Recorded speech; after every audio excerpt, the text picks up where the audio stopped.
The Retirement Café Podcast, episode 21. Why my motto is Live the Day, with Anne Roe. Retired or thinking about retirement? You've come to the right place.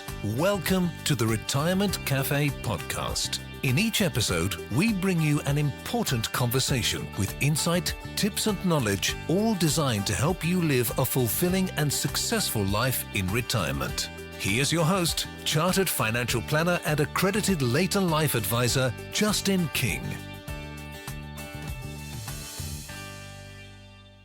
So welcome to the Retirement Cafe. Again, I've got a great guest this week and I hope you're going to be absolutely fascinated about this real life story. So we've got a real client again and a personal interest from me because this is my mother-in-law. Now, I'm very lucky to have a great mother-in-law.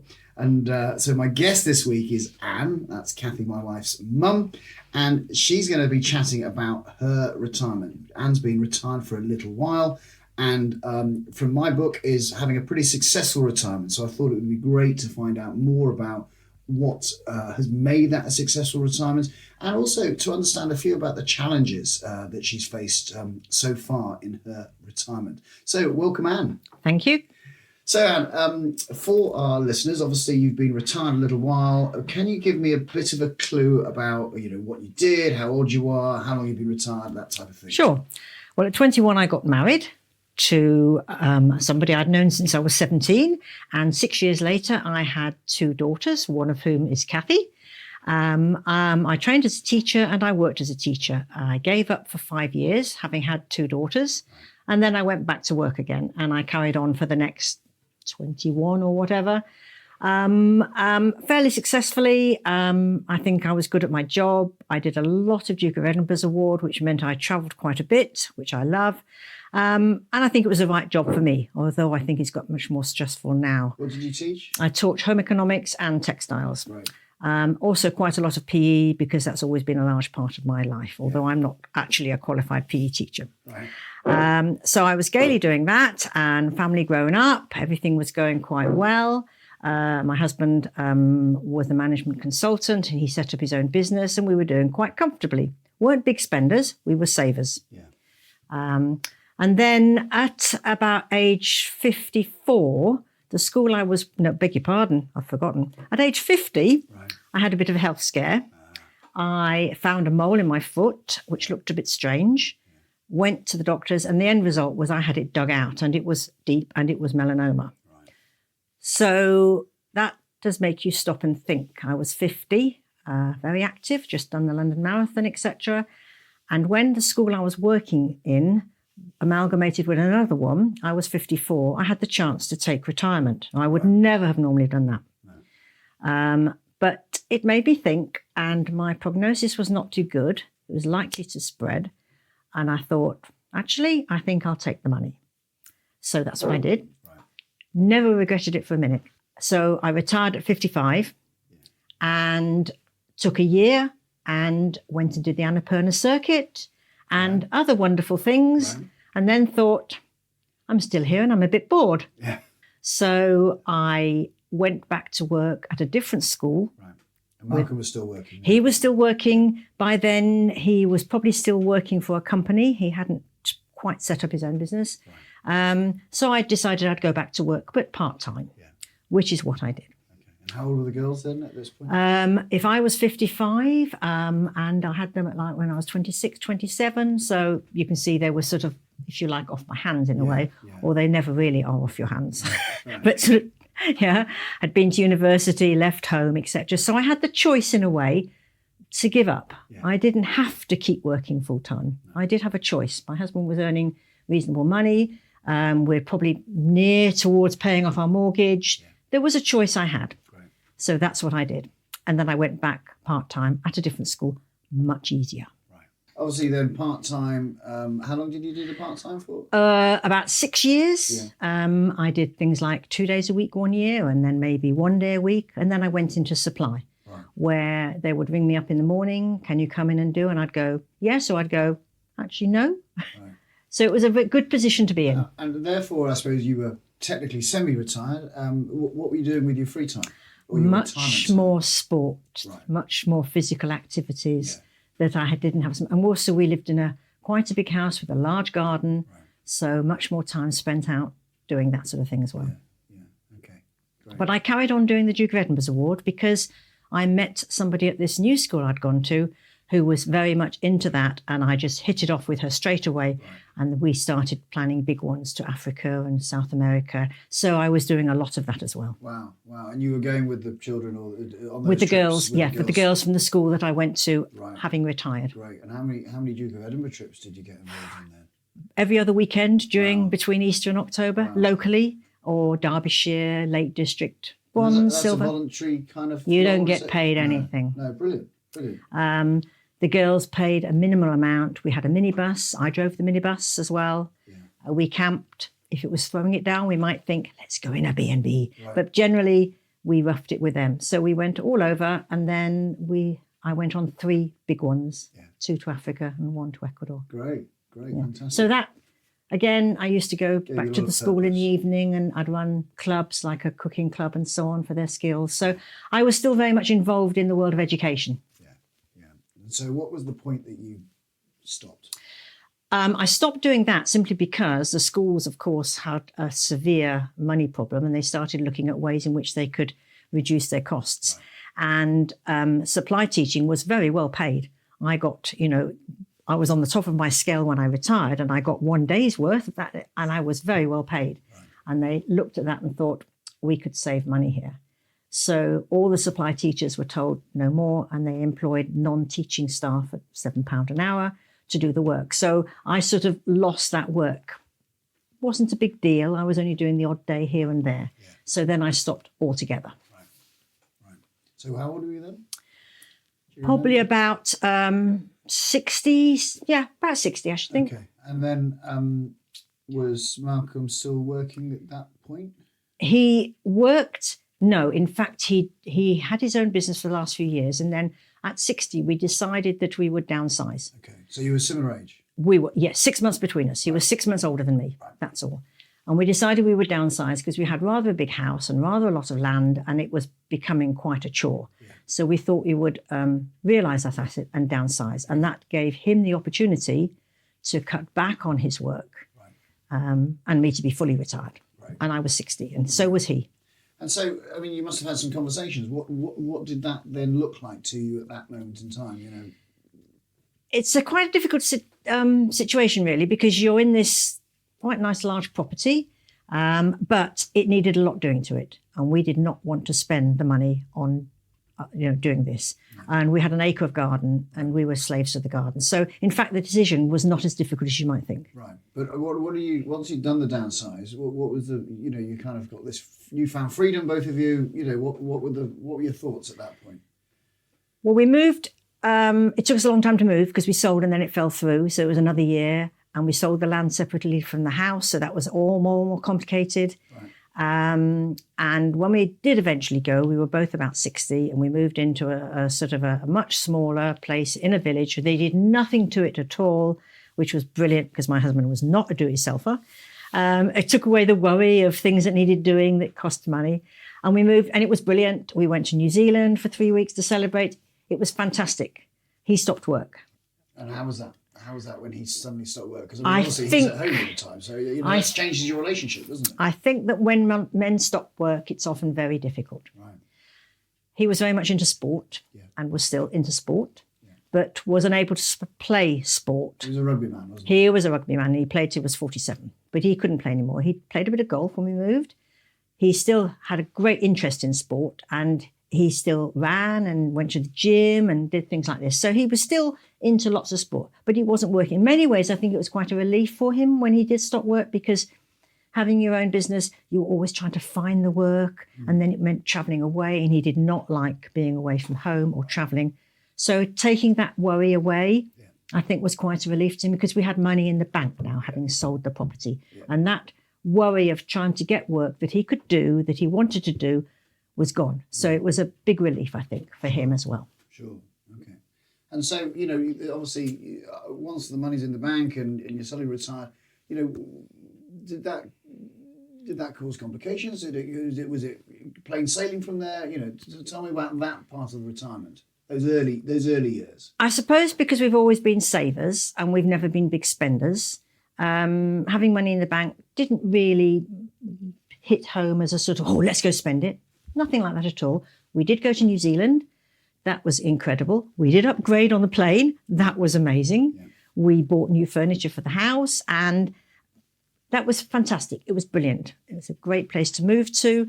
I think it was, in fact, if I look back, when we were 60 was probably one of the highest times of our lives. Yeah, right. No worries. So how old are you now, Anne? I'm 73. 73, okay. So tell me about those early retirement days.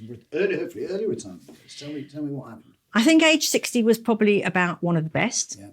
As I said, because of this holiday we had and the move, and we were both in good health, and it was good. Mm. Girls were on their way. Everything was going well, and you could actually spend more time and enjoy yourself, etc. But then, of course, something came along to shake the whole foundations, which was my husband's heart, right. Where he had been about a few years earlier than that. He'd discovered that his pulse was very uneven, and he had AF. So he was atribular fibrillation, right, okay. Where he gets this uneven heartbeat. Evidently, 30% of the population have got it and don't know. Right. But of course, there is an increased risk with something like that the blood is hanging around at the heart, and there's an increased risk of maybe a stroke. Right. So once they find that, they usually put you on something like warfarin, although there's a more updated version now of warfarin. But he was put on warfarin at about, I can't remember, I think he must have been about 55 when he first went on warfarin. Okay. So that was okay. He was on warfarin, but of course you have to have your blood test every week, and it's a bit of a pain. But other than that, it was okay. And they had a go at trying to shock his heart back in, cardioversion. They did that a couple of times in hospital, but it didn't work. So we carry on. But and then, of course, he goes for an all-day checkup, and they listen to your heart, and they go, okay. And it all began. Right. They found that it wasn't just he had AF. There was obviously something not quite right going on in his heart. He didn't have any symptoms. He never had palpitations. He was never short of breath. But he knew his body so well, and he knew there's something not quite right. Yeah. When he was, say, running up a hill, he wasn't quite getting the energy spurt. Okay. So that must have... How did he handle that? I mean, for both of you, obviously, so this is a big change. Suddenly your health is, a little bit wavering. Yeah. He was extremely good with medical things. If anything was wrong, he would go there, get it sorted. If need be, pay to get a consultation. He would have no problem with medication, with going for tests. He would do it. Yeah. He wasn't one of these men who, I don't want to think about it. Something wrong, he'd go, he'd sort it. And I suppose it's a very gradual thing. You begin with, there's a little bit something wrong with your heart. So you go and see somebody, and then you go see somebody else, and then you have this test, and you have that test, and you have this test. And it's a long-winded thing. And eventually they found that a couple of his valves were not functioning properly. Right. And his left ventricle was obviously not pumping strongly enough. Consequently, he wasn't getting the oxygen around his body that he needed, which is why he was getting perhaps cramp in his legs or whatever. And he was going to need surgery. Right. What was the impact on both of you at this point from this knowledge? You just deal with it. Yeah. You don't look at what the next 10 years is going to be. You don't think about that because nobody tells you. Sure. Nobody says, this is what it's going to be like for the next 10 years. They don't. It's just now. So you just deal with now. It resulted in him going to have open heart surgery, which we paid for because he researched the surgeon and he found the person he wanted. And this person would only operate in that particular private hospital because it was a time when Leicester was going through some rather nasty infections in their hospitals. Okay. And he said he would only operate in that hospital with his team and his equipment. So we thought, right, health is what matters. Yeah. And he had excellent surgery, and they repaired 2 of his valves, and they gathered in his heart, which was very swollen because, of course, it had been struggling and... like any muscle gets bigger. Right. And the surgeon said to him, it was Professor Spitt, and he actually said to him, I've given you 10 good years. And that is exactly what he had. Okay. So we can probably fast forward then. So we've got 10 years of... Now we're on to 71. Okay. And his health kind of declined over that period of time? He had a few years when, he was really good. It was good. He recovered very well from surgery. It was very good. He did have a hernia that he had repaired in the intestines. That wasn't pleasant. And then he had a second hernia, which wasn't good, wasn't a total success. So it's all you're living in hospitals and then, of course, the drugs that he was on to make his heart stronger began to be a little bit less effective. Yeah. And so, of course, obviously Malcolm was suffering ill health, but this has an impact on you as well. I mean, this is not possibly the retirement that stage of retirement that you were dreaming of, or both been dreaming of. No, what it meant was that it took a lot of his confidence. Right. So whereas I might have been saying, hey, let's go and see my sister in America, he's going, well, no, because I've got to wait for this test, right, or I need to see how this drug is working. So it restricted in that way. Mm. Yes. He began to, and I can understand completely why, because when you have ill health, you feel safer in your own environment with your own medical team nearby. I could understand it completely. Yeah. Now, he didn't mind if I went off because he wasn't that ill. He didn't need people around him. In fact, he was very happy. He'd say, you go. Yeah. Because, he was perfectly happy to be on his own with good neighbours and so on around. So, but yes, for him, his life then began to be less rewarding from then. Yeah. Yeah. So the last 2 or 3 years were not good at all. No. Okay. So, and of course, Malcolm obviously sadly passed away a couple of years back. Mm-hmm. And how was that for the last couple of years? Towards the end of his life. Grim. Yeah. Because you take somebody who is physically very fit and very active, and very gradually, over perhaps 4 or 5 years, gradually loses the ability to do things. Okay, rugby, you expect to lose it. But when you lose the ability to stay on a bicycle without falling off, or you can't run even slowly, and then gradually you have problem walking. Mm. So all those things that you could do, you gradually feel unable to do so. Mm. And you end up sitting in a chair. Sure. And this was definitely not the man that you married and spent all those years. Not at all. No, it must have been quite tough for him particularly, very, very difficult. Very difficult. Yes. Yeah. And also, I didn't know Malcolm in those early years. So, but of course, I did get to know him in the latter years. So, I did experience when he finally did die. We had a lovely service, didn't we, at the church, the local church, and a lot of the old rugby chaps came, didn't they? And it was really thoroughly lovely to see the. Yeah, well, it was a celebration of his life. How they felt so deeply. Exactly, he was deep. Yeah. And within the village we lived, he was a main part, big fundraiser. He would always be the one who stood up and gave the speech about things. He was very good with words, and he was used to standing up in front of an audience. So he was very respected. And we had 126 people in the church for a service for celebration. Yeah. Yes. Yeah. So he had actually had enough of life. Yeah. It had become unbearable to him. He was in a lot of pain, and it was, Yeah. Though he did get to, meet his grandchildren, and they were his saving grace. Yeah. The fact that twin grandsons and then 3 granddaughters, he would always be keen to go and visit them, even if he didn't want to go anywhere else. He would always be keen to. And I took him down not long before he died to see my eldest daughter's house, because she'd just moved into her own little place. I wanted him to see that she was safe and happy there. We managed it, but it was very difficult. But yes, they adored him. Yeah, they were a tough few months, weren't they? They were hard, and they were used to him playing cricket with them, burying him in the sand, and a couple of them, particularly one of the boys, had a very close relationship with him, and they found that very hard. Yeah. And so, obviously, your husband Malcolm passed on. Tell me what's life been like since then. How's things shifted for you? I think within the first 6 months, when I look back, I probably was suffering from what they call post-traumatic stress disorder. Right. I probably was, because it was quite long drawn out. And then suddenly they're not there anymore. So you go through these awful feelings of, it's terrible, but you just feel guilty. That's what I felt, guilty. Guilty because I perhaps hadn't been always as kind as I should have done, or perhaps I'd gone out on my bike, come back and looked at him in a chair and felt guilty. People said, don't be so stupid, but you do. You just feel guilty because you perhaps haven't done everything you could. And it's just a shock, even though you know it's going to happen. It's a shock.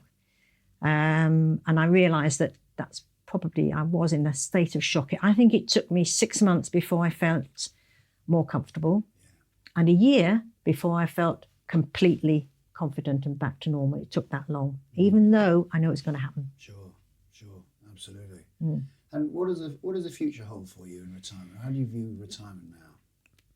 Quite happily. In many ways, sometimes people say to me, "Oh, how are you doing?" and they look concerned. And I have to actually admit, it might sound grim, but it's actually easier, because I can go out, I can do something, I can come back and not feel guilty. I'm very fortunate. I don't have money worries. I'm very fortunate. I have fantastic family, supportive family, and also great friends and neighbours. I go out all the time. I talk to everybody, and life is wonderful. Yeah, brilliant. And so, if because obviously we have listeners, throughout the country, and you've experienced a lot in your retirement. A successful career, children, family, all that type of thing, and obviously the difficult time with your late husband, my father-in-law. What would your kind of words of wisdom to be to people who are kind of entering into retirement or just starting their retirement? Well, my philosophy is always live the day. You live the day. You do not know what tomorrow is going to bring or next week. So people who complain and moan, I have no time for. You just live the day. You go out, you speak to people, you join things that you enjoy. You don't have to join everything. You don't stay in the house. You don't watch daytime TV. You make yourself, because there is so much to do. There is so much to do. You've got to go find it. I talk to anybody and everybody, and the people I've met and the friends I've made, just by going, hello, how are you? And I sat next to a man at a U3A meetings last week. The presentation was from a lady, a 45-year-old lady who cycled across America. I thought, I've got to go and watch this. Yeah. And I sat next to this man. I said, hello, what's your name? We had this half-an-hour conversation. He was 89. He had lived in Russia. He'd been a Russian diplomat. And at the end, I thought, wow. And there was this old chap sitting next to me, looking like any old chap. People are fascinating. Brilliant. Just fascinating. Great. And yeah. So get out, join, live the moment. You don't know what's around the corner. When something comes horrible around the corner, okay, fair enough, but you've had a great time before then. Wonderful. Thank you so much for sharing that with me, Anne. That's been absolutely fascinating. And obviously, I know your story quite well, but it's still been brilliant to listen to you today. So thank you. So another podcast episode comes to an end, and that really was for me an absolutely fascinating story. And I hope that all of us will take those messages of seizing the day and talk to the human being that we've got next to us and finding out what their story is, and then making sure that we live with purpose, and we live and do everything that we need to do when we have the ability to do so. So once again, thank you for listening in. You can get some show notes will be available on the website. Please leave us a review, because it does help our ratings on iTunes, etc. And share the podcast if you think this could be useful for other people to listen to. And once again, thanks for your time. Thanks for listening. And this is Justin King, helping you feel more informed in your retirement. Thank you for listening to the Retirement Café Podcast with Justin King. To find out more, you can find us online at theretirementcafe.co.uk.